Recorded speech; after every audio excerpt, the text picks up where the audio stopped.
ಮಲ್ಲ ಪುಚ್ಚತೆ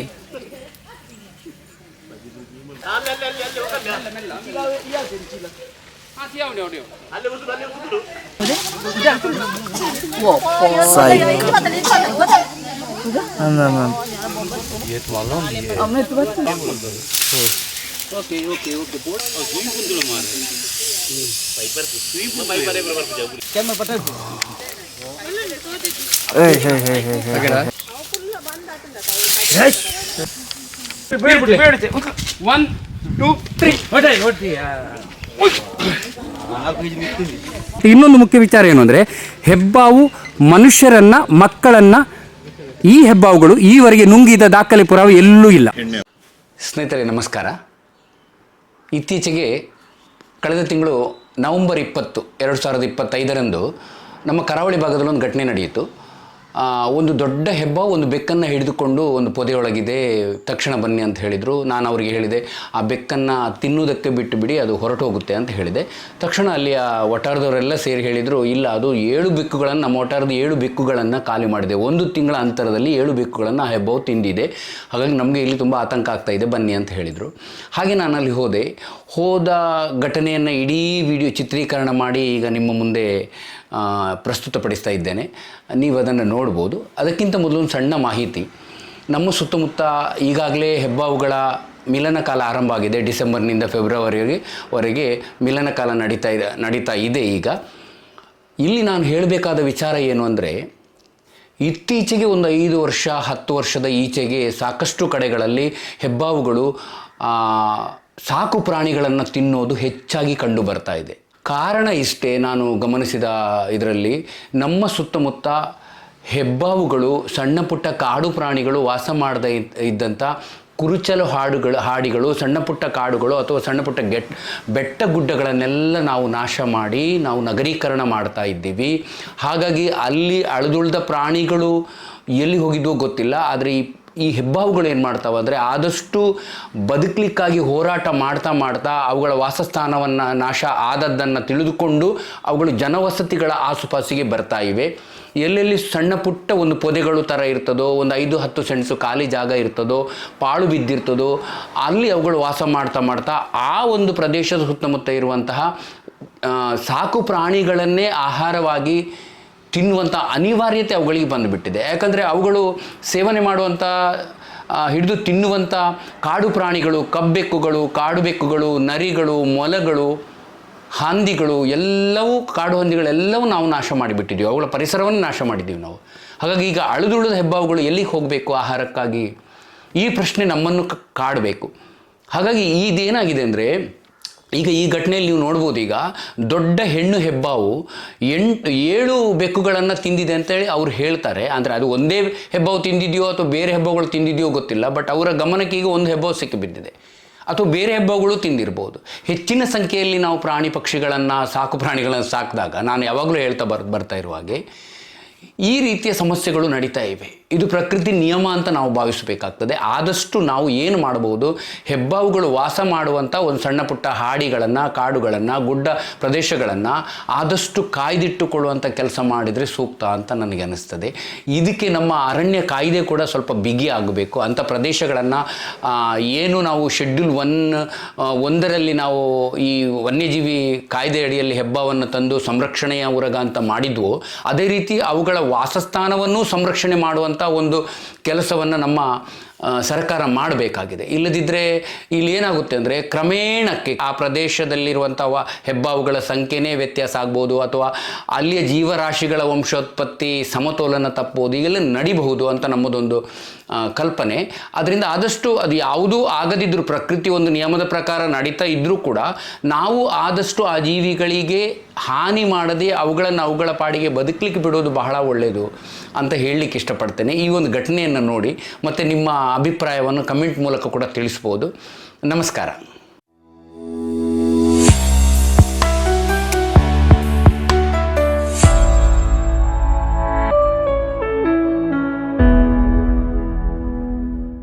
ಓಲುಂಡು ಪುಚ್ಚೆ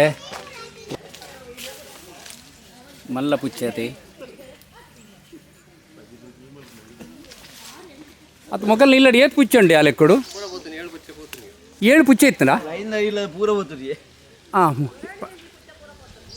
7 ಪುಚ್ಚ ಬೋತುನ ಅದೇ ಜಾಸ್ತಿ ಅವು ಹಾಂ ಕಮ್ಮಿ ಅವು 7 ಪುಚ್ಚ ಜಾಸ್ತಿ ಅವು ಅಂಡ ಒಂಜೊಂದು ಇಲ್ಲಡ ಒಂಜೊಂದು ಇಲ್ಲದ ಒಂಜೊಂದು ಪುಚ್ಚನಾ ಅಥವಾ ಒಂಜೊಂದು ಇಲ್ಲ 4 ಪುಚ್ಚ ಉಂಟಾ ಹಾಂ ಹಾಂ ಒಟ್ಟಾರೋಡು ಹೋ ಇದು ಓಲುಂಡು ಸರ್ ಹಾಂ ಹೌದು ಅವಳು ಉಂಟತೆ ಓ ಮಲ್ಲ ಸೈಜ್ ಓ ಮೂಲು ಉಂಟತೆ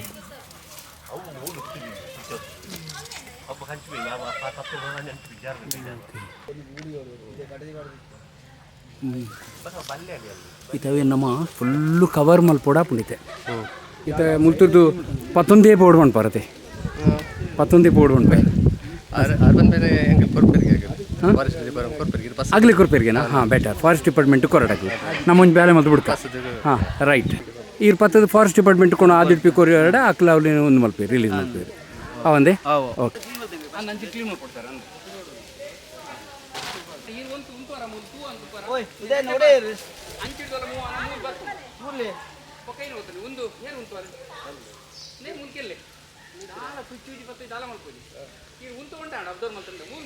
ಒಂಚು ಅವ್ರು ತೂಡಸೆ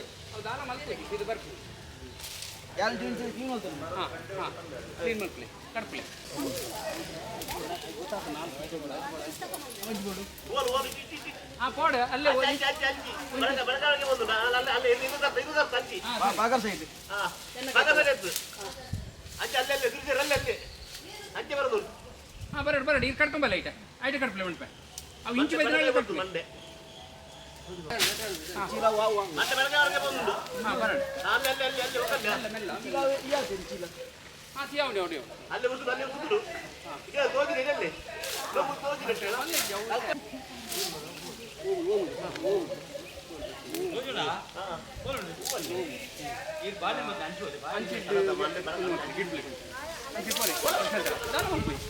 ಆರಾಮುಂಟು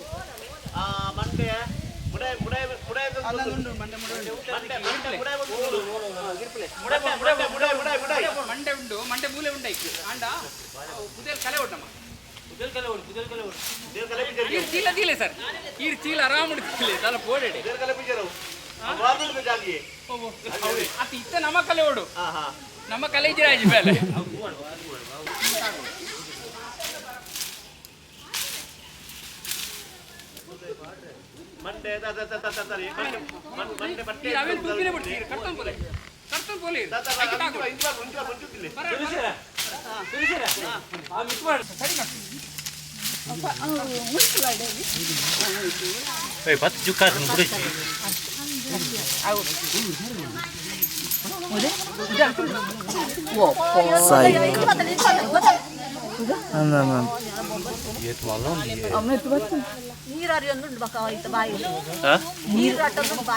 ಏತು ತೋರುಂಡು ತುಳಿಗೆ ಸುತ್ತುವಾರ ನೆರಡಿಗೆಲ್ಲ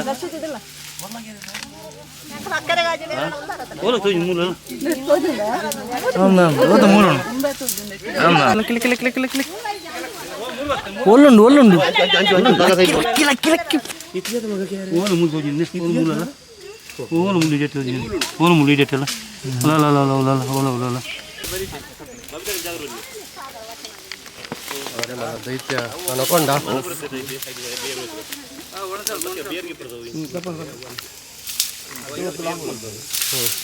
ಓಕೆ ಓಕೆ ಓಕೆ ಸೇಫ್ ಬೇಡ ಅಪ್ಪಣಿ ಬೇರ್ ಬುಲೆಟ್ ಕಾಗರ್ಬೇಕು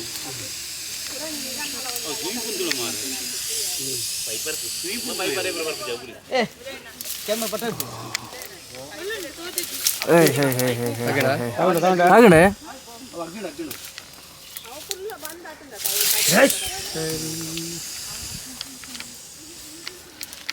ಸಿಗತೇಜಿ ಸಿಗತೇಜಿ ಟೈಟ್ ಆತೇಜಿ ಅದು ಟೈಟ್ ಹಾಂ ಮತ್ತೆ ಹೋಯ್ತು ಮಾತಾನೆ ಅವು ಬಿಡ್ಲಿ ಹಾಗೆ ಬಿಗಿಟ್ ಮಾಡ್ಸೋದು ಅದೇ ಪೈ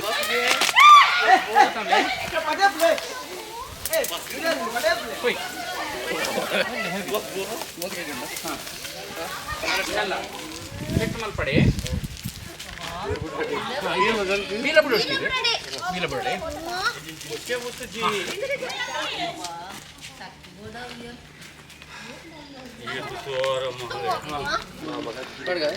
ಒಂದು ನಿಮಿಷ.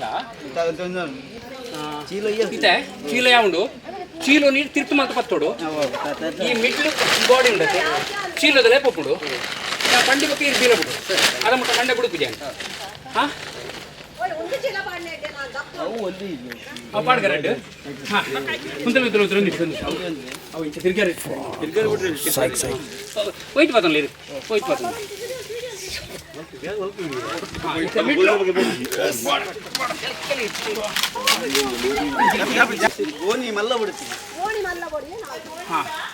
ಗೋಣಿ ಬಿಡ್ತೀನಿ ಎಲ್ಲ ಒಂದು ಚೀಲ ಉಂಟತ್ತೆ ಬಸಾಲಿ ಒಂದು ಅವೇನು ಸರ್ 8 ಜನ ಬತ್ತೋಡು ಸರಿ ಓಪನ್ ಮತ್ತು ಉಗ್ಗೆಲ್ದ ಬಾಯಿ ಓಪನ್ ಆಗಿಲ್ಲಕ್ಕ ಹಾಂ ಸರಿ ಆಗ್ಯಲ್ಲ ಸರಿ ಆಗ್ಯಲ್ಲ ಬತ್ತೋಡು ಚೀಲ ಬಿಟ್ರೆ ಬಲ್ಲಿ ಹಾಂ ಹಂಚ ಹಂಚ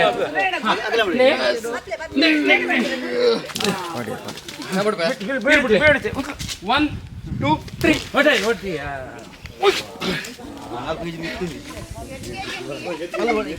ಇಜ್ಜಪ್ಪ ಇಂಕ ತೀರು ಜಾಂಚರ್ ಗೊತ್ತಾಗ್ಬಿಟ್ಟು 60-70 kg ಉಂಟು ತೂಕುಲದ್ದು ಹೌದಾ ಅಲ್ಲ ಟೀಟಿಗೆ ತುಂಡಾಡ್ತು ಉಂಡಿರು ಹೊಟ್ಟೆ ಮಲ್ಪೂಣು ಮಾತ್ರ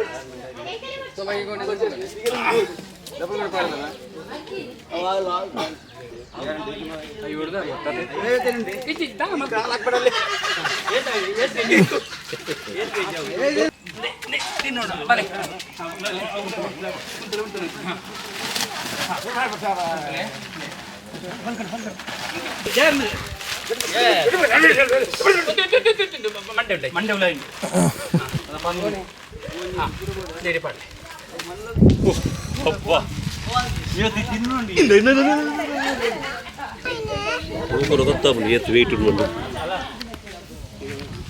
ಗಂಟೆ ಪಿಚ್ಚೆ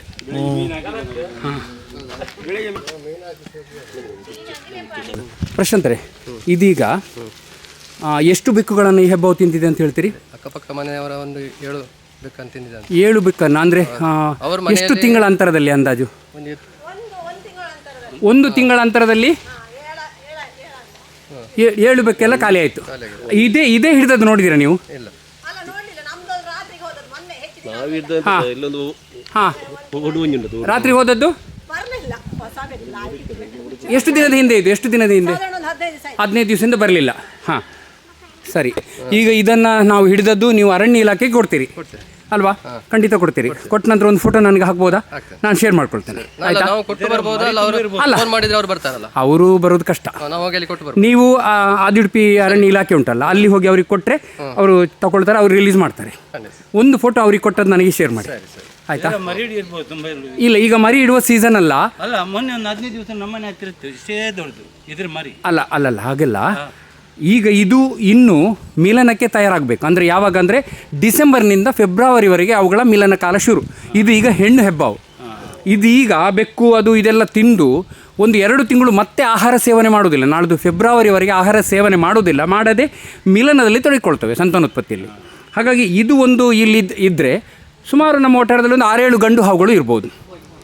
ಅಂದರೆ ಇಲ್ಲದಿದ್ದರೂ ಹೊರಗಿನಿಂದ ಬರ್ಬೋದು. ನೀವು ಹೆದರಬೇಡಿ ಇದೆ ಅಂತೇಳಿದರೆ. ಅಂದರೆ ಒಂದು ಲೆಕ್ಕಾಚಾರ ಇದೆ ಪ್ರಕೃತಿದ್ದು, ಎಷ್ಟು ಇರಬೇಕು ಅಂತೇಳಿ ಅಷ್ಟು ಇರ್ತದೆ. ಈ ಮರಿ ಅಂದರೆ ಹೋದ ವರ್ಷದ್ದು ಮರಿ ಇರ್ಬೋದು. ಅದು ಹೌದು, ಅಷ್ಟೇ ಇರೋದು. ಅದು ಹೋದ ವರ್ಷ ಅಥವಾ ಹಿಂದಿನ ವರ್ಷದ್ದು 2 ವರ್ಷದ ಮರಿ ಅದು. ಇದು ಇನ್ನು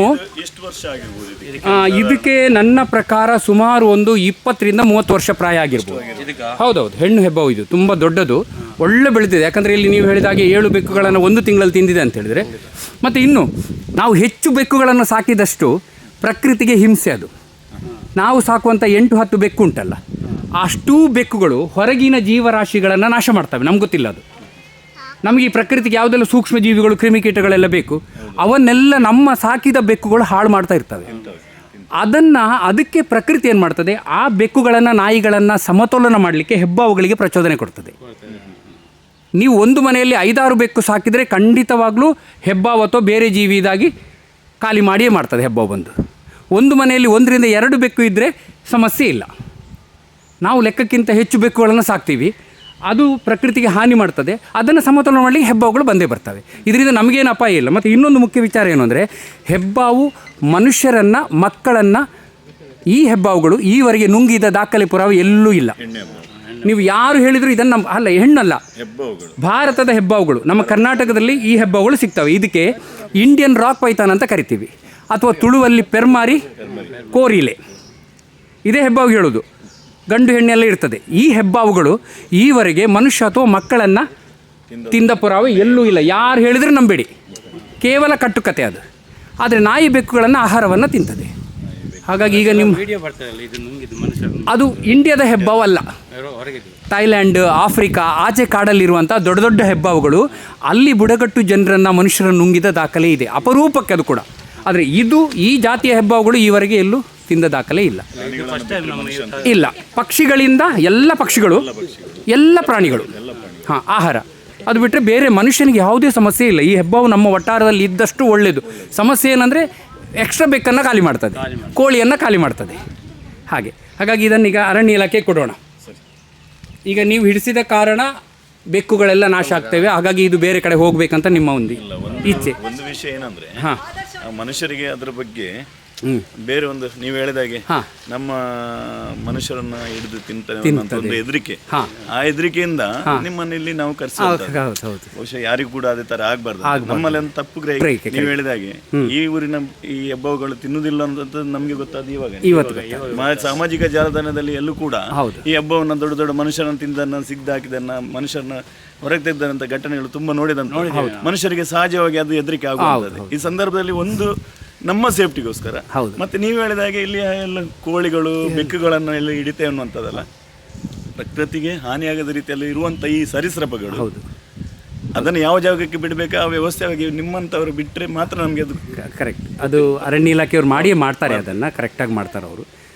ತುಂಬ ಧನ್ಯವಾದಗಳು. ನಮ್ಮ ಸಮಸ್ತ ವಠಾರದ ಪರವಾಗಿ ಥ್ಯಾಂಕ್ ಯು. ಖಂಡಿತವಾಗಿ ನಿಮ್ಮ ಪ್ರೀತಿಗೆ ನಾವು ಚಿರಋಣಿ. Thank you sir, thank you.